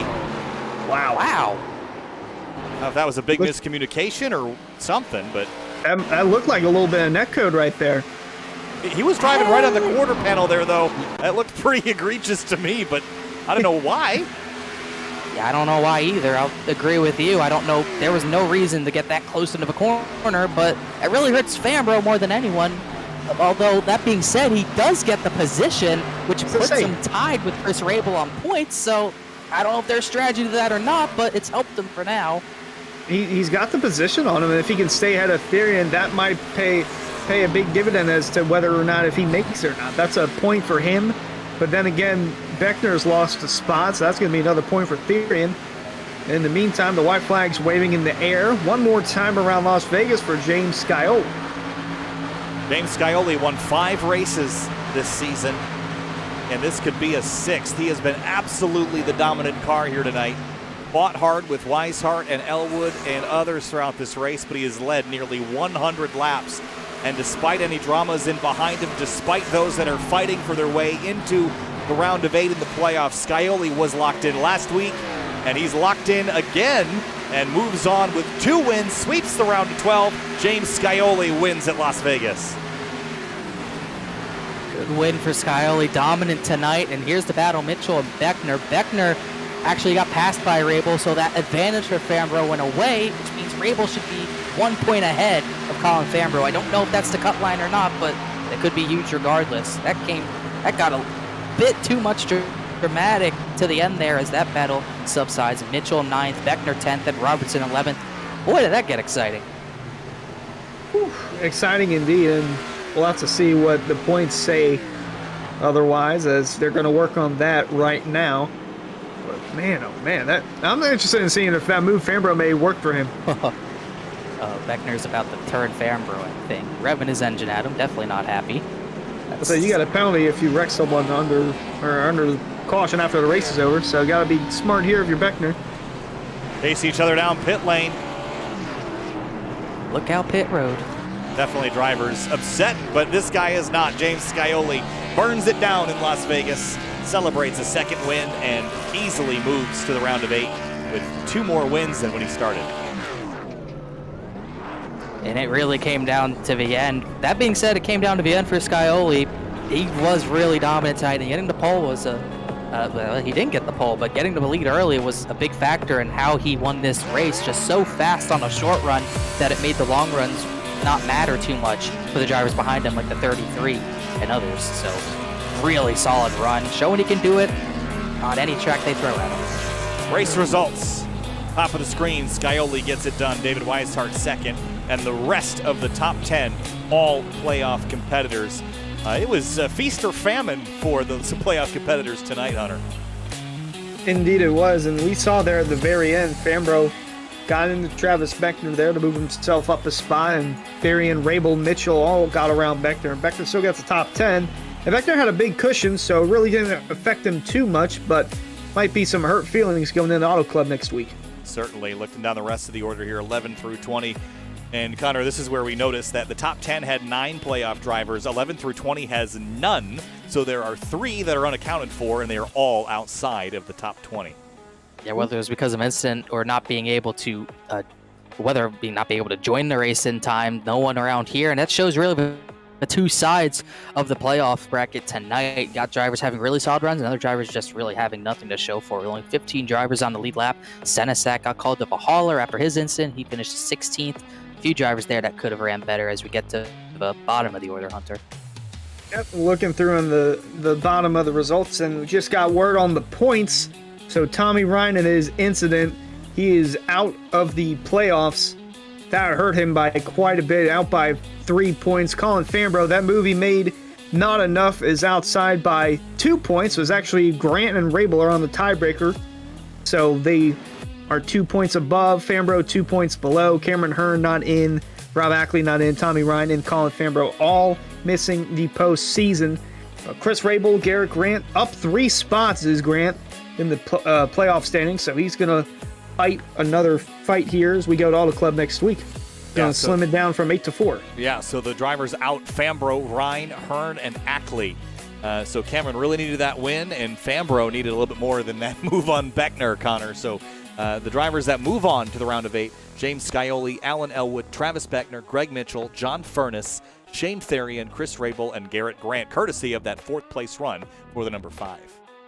And it's such a huge run as well. Garrett Grant needed something like that. I think that's his 3rd top 5 of the season, and it could not have came at a better time. He hadn't had those runs as of late, but he really, there's no other way to say it. He clutched up tonight and had such a solid run. And it really was a lot to do with that cycle of green flag pit stops that got him up into the 2nd position briefly. That was huge. It was huge. Huge for Alan Elwood tonight, 3rd place in tonight's race. I know you wanted to win, Alan, and add to the stats, but P3 tonight just needed some more lap traffic, some more pace, some more tire. What'd you need to go run down Weishart and Scioli? Track position, everything. It's this car. It's really all important to be up front and dictate the pace. I felt like I learned a lot in the first run and capitalized it on the second run, but it's so hard to pass at this track, especially in this car. Doesn't matter if it's day or night, it's so difficult. So I kept trying the bottom because you really just can't get to somebody's outside the way that you have to run this track. And even when I tried to get to his outside, the right rear wanted to slip. So all in all, not a bad night. I was too easy getting on a pit road the last time, and then lost a little bit of track position with Garrett to being at my outside coming out of pit road. So I lost time there, and then just tried to make it up by saving tire and then pushing at the end, and hope that the lap cars, I'd capitalize on those guys. So they pushed the leaders back to me, but then they ended up costing me a chance at the win there at the end. So I was kind of frustrated at that, but it is what it is. Can't be too upset at the 3rd place.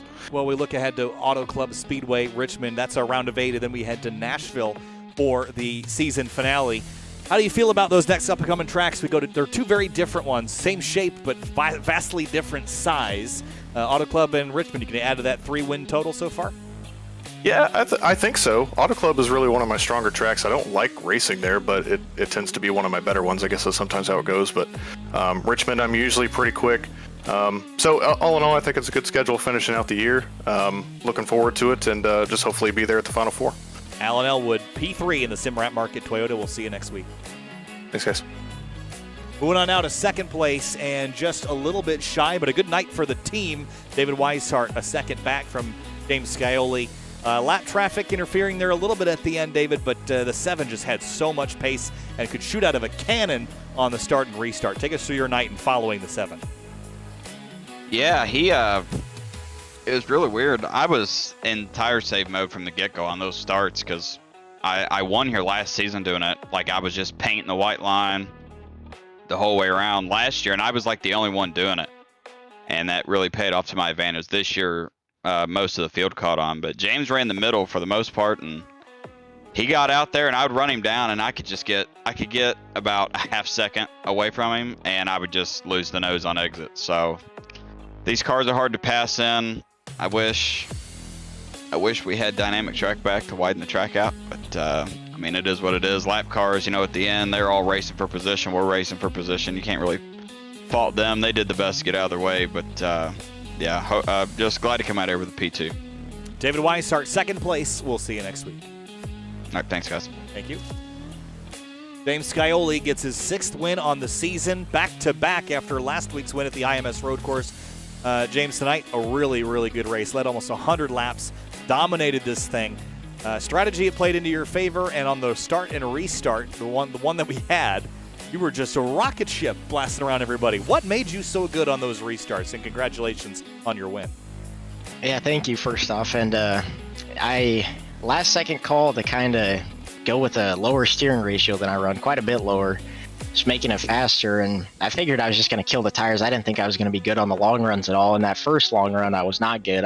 Like you guys saw, I was able to, I think I got to like 2.5 second lead, but was not good on that first run. And so I just knew that I needed to save a little bit better and just try and get used to it. I knew that I wasn't going to win this race running what I was normally running. Did not feel comfortable going into it. So just kind of a last second call there to change that. And it seemed to really help on the short runs. And I was able to kind of manage it on the long runs. It was still pretty tough. I think that some of the guys were still definitely better on the long run, Alan mainly, but just glad that it worked out. Really was not expecting to even have an interview in this one. So don't really know what to say, but. Well, you got it done, and now we head to Auto Club and Richmond for our round of 8, and then Nashville in the finale. Are there any trouble spots on that calendar? Because you've had some wins kind of all throughout the season, but do you think you can get any more before the season's out? Yeah, I really like Nashville for the last race. Big fan of how that track drives. Kind of like a 1.5 miles, but also races a little bit more like a shorter track. So it's definitely feel like that'll suit my driving style. And then really looking forward to Richmond. I think that's a day race, so it's going to be all about the rear tires. I think that one should be really fun, and I think that I'll have a good shot there. Not really sure about Auto Club. Not really a huge fan of the 2-milers, but definitely give it my best shot. All right, James. Hey, congratulations. We'll see you next week. Best of luck to you there. Locked in with a sweep of the round of 12. We'll see you there. Thanks, guys, and big thanks to you guys in the booth all year. These broadcasts are incredible, so I just want to say big hats off to you guys and the admin team. I know we're getting down to it, so appreciate them for sticking through it and doing what they're doing. And then Rick's Hot Sauce, code Scioli will get you $7 off at rickshotsauce.com. And Butt Kicker, Dandles Candles, Matco Tools, DWR, we're leading the team points, so hopefully we can lock in that championship too. So. Excellent. We'll see you next week, James. Congrats. Thanks, guys.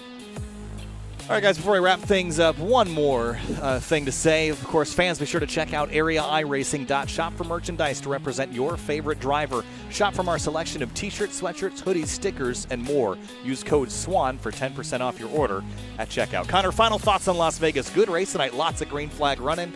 Scioli sweeps the round of 12, but having a look at our race recap, one caution in our 130-lap race, 3 leaders, 6 lead changes. It was a fun one. And that one caution sort of dictated the layout for the next round of the playoffs, eliminating Tommy Ryan and also eliminating Rob Ackley as well. So that one yellow had some big implications. 5th to 11th in points, by the way, if this is correct. We're only separated by 7 points from John Furness back to Cameron Hearn in 11th. That's how tight it got at the end. And it came down to the final laps with the incidents between Beckner and Fambro. It got pretty wild. At the end of the day, 2 points separates Garrett Grant and Chris Rabel from Fambro unofficially. And it was a very wild one with, like you said, solid racing. But all in all, a dominant Scioli tonight, and we'll see if we get dominant Scioli next week as well at Auto Club. I am looking forward to Auto Club. They put on a show last season, had a photo finish in the Cup Series, went down to fuel mileage. I don't know if it'll do that, but I'm looking forward to the exciting racing that we're going to see at Auto Club. 2 wide, 3 wide, 4 wide. Playoff lanes are big enough to go 5 wide and 6 wide if they dare to do so. The famed 2-mile oval over there in Southern California. I cannot wait, Kyle. It's going to be a fun one. Auto Club Speedway, Fontana, California next week, all the way from Nevada to the West Coast, and then we'll head back over to the East Coast for Richmond to set our final 4 drivers for Nashville Super Speedway to wrap up our 2023 spring season. Thanks so much, Kyle Heyer, Hunter Sleppy, and Connor Horn alongside you. We'll see you again next week from California.